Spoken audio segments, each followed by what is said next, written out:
postei minha mini crítica sobre Agente Oculto da Netflix lá no TikTok, muita gente reclamou. Ah, o filme é ótimo, você só quer filme que faz pensar, esse filme chato, que necessariamente tem que fazer a gente pensar na vida e sobre outras coisas mais. Só que, velho, isso não é verdade, porque Trem Bala tem exatamente a mesma pegada que Agente Oculto queria trazer, só que aqui ele executa de uma forma mais infinitamente melhor. Aqui a gente acompanha a história de Joaninha, um assassino muito azarado, que tá voltando aos trabalhos depois de um período sabático na vida dele. O filme não chega a abordar muito isso, mas aparentemente era um cara que tava sofrendo, que não tava muito bem na cabeça, e que precisou de um tempo pra espairecer, sabe? Pra colocar os problemas de lado, pra poder refletir um pouco mais sobre a vida. Só que ele, como todos nós meros mortais, precisa pagar boletos, né? As contas chegam, meu filho. E aí ele volta aos trabalhos, e pra essa readaptação, ele pega uma parada muito leve. A mulher que arranja os trabalhos pra ele diz assim: olha, velho, isso aqui é mamão com açúcar. Você vai entrar num trem bala, vai pegar uma maleta e vai vazar. É só isso que você vai fazer. Você vai entrar, pegar a maleta e cair fora. Só isso. E realmente, quando ele pega a maleta, ele começa a estranhar de tão fácil que tá. Mas, velho, a experiência é uma coisa linda. O caba sente que tá fácil demais, que tem alguma coisa errada ali, que algo vai sair dos trilhos, e de fato, errado ele não tá. Aquele trem tá cheio, tá entupido de assassino maluco. E óbvio, eu não vou dizer por que isso acontece, que é pra não dar mais spoilers pra você que tá afim de assistir esse filme. Mas o que eu posso dizer é que ao longo da trama, ao desenrolar, ele vai jogando as peças do quebra-cabeça pra você ir montando mais ou menos o que tá acontecendo ali, pra você entendendo aos poucos qual é a história de cada um e o que foi que levou eles até aquele ponto, a convergir naquele momento lá. Além disso, ele tem uma parada que eu acho muito boa, de escalonamento da loucura. Acontece uma parada muito doida, depois acontece uma mais doida ainda, e aí vem outra pior, e chega numa hora, velho, que eu tava tão ansioso pra saber como aqueles personagens iam sair daquela situação, que toda vez que o filme dava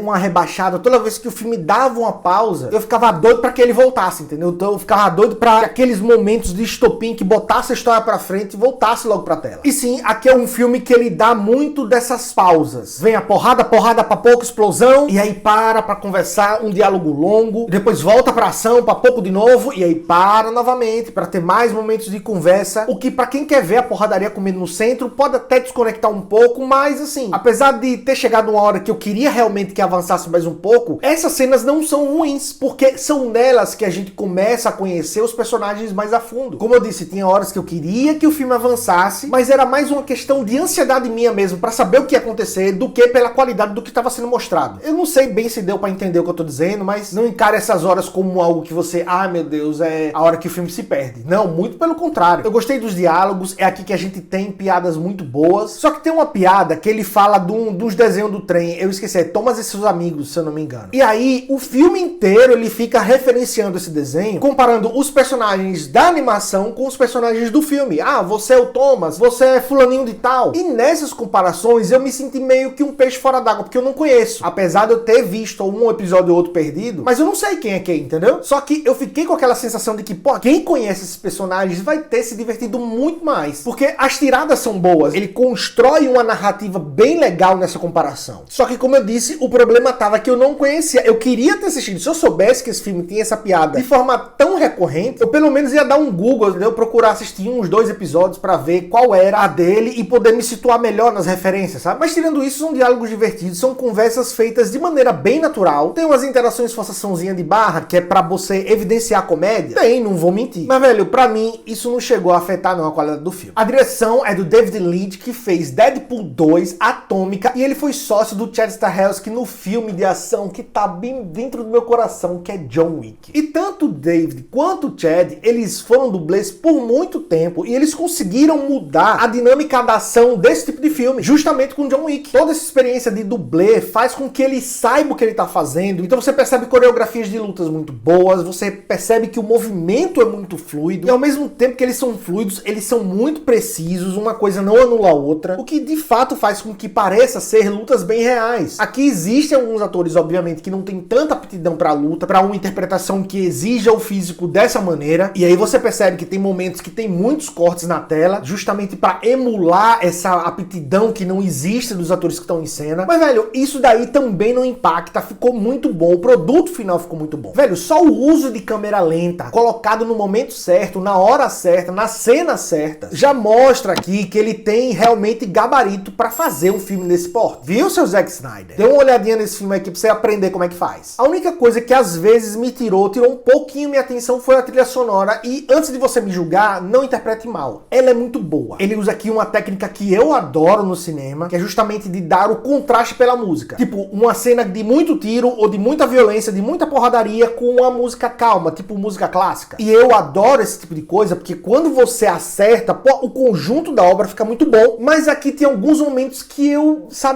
achei que não combinou. Que se ele tivesse procurado mais uns 5 minutos, ele teria achado uma música que se encaixasse melhor. Mas esse ponto eu admito que é algo bem subjetivo meu. É algo muito mais de gosto mesmo do que da qualidade técnica da parada que é apresentada. Então é algo que pode ter me tirado um pouco, mas pra você pode ter sido um elemento de imersão muito foda. Então, assim, não vou julgar. E entre os personagens principais, a gente tem aqui o Brad Pitt, que faz Joaninha, que é um assassino muito, mas muito azarado. Mas azarado de tipo, situações inacreditáveis mesmo. Ele tá lá fotografando um caba na moita, sabe? É pra ele ser um caba invisível. E aí do nada alguém decide se matar e se joga e cai justamente no carro dele. É desse nível o azar. E sempre que esse tipo de coisa vem pra tela, o Brad Pitt dá conta da questão cômica. Ele aqui tá muito à vontade na interpretação desse papel. Ele aqui tá muito suave, velho. Eu acredito que por ele ter trabalhado muitos anos com David Leitch, porque o David foi dublê dele também, né, em vários filmes. Eu acho que esse fluxo, esse workflow no trabalho, no set, deve ter ocorrido muito bem. E você sente isso pela interpretação do Brad, entendeu? Ele tá em casa aqui, tá completamente solto. O Brian Tyree Henry e o Aaron Johnson faz aqui o Limão e Tangerina, que são outros dois assassinos, e ambos têm uma sinergia muito boa. Acho que depois do Brad Pitt, esses atores são os que estão mais soltos no filme. Eles também estão bem leves, eles também estão se divertindo, interpretando o papel de cada um. Mas por incrível que pareça, eu gostava mais quando o Brian interagia com o Brad. Pra mim, essa sinergia funcionava muito mais, entendeu? A parte cômica do filme ganhava uns pontinhos sempre que tinham diálogos entre esses dois. E o último papel aqui que eu vou destacar é a da Joy King, que faz o príncipe. E o que eu posso dizer é que a interpretação dela tá muito legal. Ela consegue transitar entre aquela menininha inocente que não sabe de nada, que só quer sair daquele lugar, com a assassina maluca, fria, calculista, que sabe exatamente onde tá pisando e sabe exatamente qual o próximo passo tem que ser tomado. Aqui ela faz um papel bem importante nesse bolo todo, mas eu não vou falar mais nada que é pra não estragar a sua experiência final. E falando finalmente das mensagens desse filme, aqui ele traz duas mensagens bem pontuais, que a todo momento ele tá trazendo em discussão na tela, e a primeira é: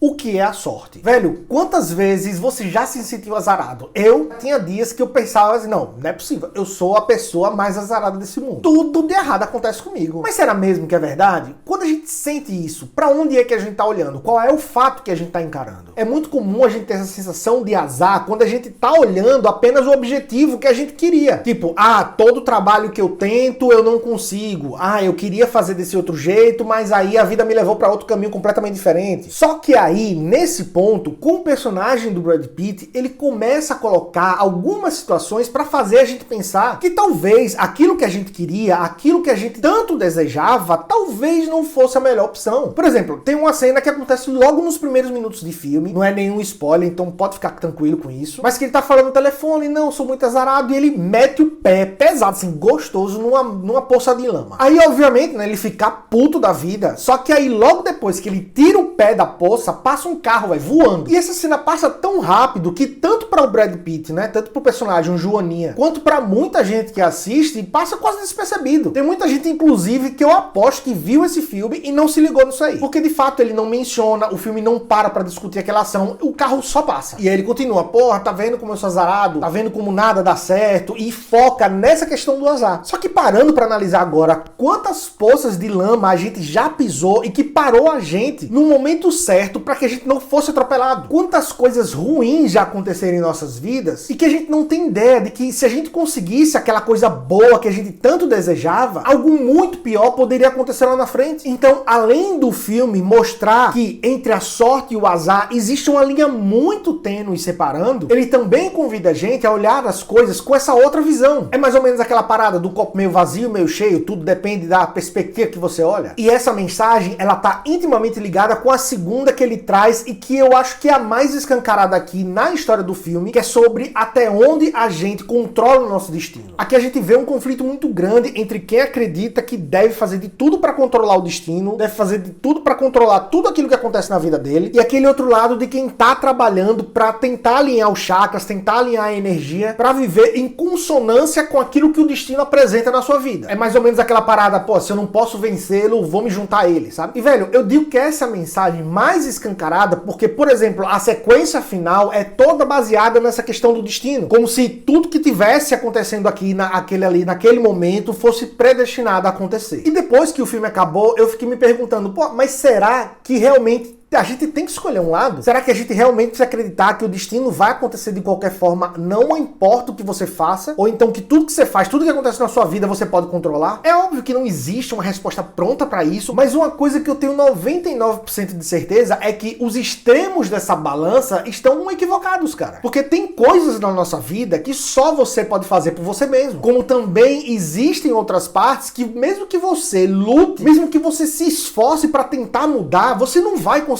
Por exemplo, evitar a morte de um ente querido em um acidente. Esse tipo de coisa você não tem como controlar. Mas mesmo sabendo que não existe uma visão definitiva para responder essa questão, eu apostaria que o ouro tá no equilíbrio entre você ter coragem para as coisas que você pode mudar e resignação para as coisas que você não pode. Porque eu acho que é apenas desse jeito que a gente consegue evitar o comodismo de uma vida que acredita que tudo tá predestinado, ou então a frustração da pessoa que acha que pode controlar absolutamente tudo na vida e vai ter momentos decisivos que ela vê que realmente ela não consegue fazer isso. Mas isso posto, vamos ao veredito, ver ou não ver? Eis a questão. Olha, Trem Bala é um filme muito divertido. Ele tem um bom astral, ele tem cenas de ação muito boas, tem diálogos bem engraçados, e apesar dele não chegar nem perto de produções como o próprio John Wick, que eu acabei citando aqui, ele é um filme que com certeza vai lhe divertir. Vá com calma, se você tá com a expectativa lá no alto, principalmente pelos atores aqui desse filme, que tem atores muito famosos que eu acabei não citando também, que é pra não dar spoiler. Abaixa um pouquinho a energia, não vai esperando um épico de ação, e se você for nivelado aqui, ó, velho, não tem como você não se divertir. Não tem como. É um blockbuster pipocão bem redondinho que vale sim o ingresso. Vale tanto quanto o like que você vai deixar aqui nesse vídeo e que vai me ajudar bastante a continuar trazendo novas análises de filmes e séries pra você. Além de comentar dizendo o que foi que você achou, se você curtiu o filme, se você curtiu minha análise, se você discorda de mim, fique à vontade, o espaço dos comentários tá livre pra todo mundo que quiser se manifestar. Eu vou indo nessa e eu espero que você tenha uma semana maravilhosa. Valeu!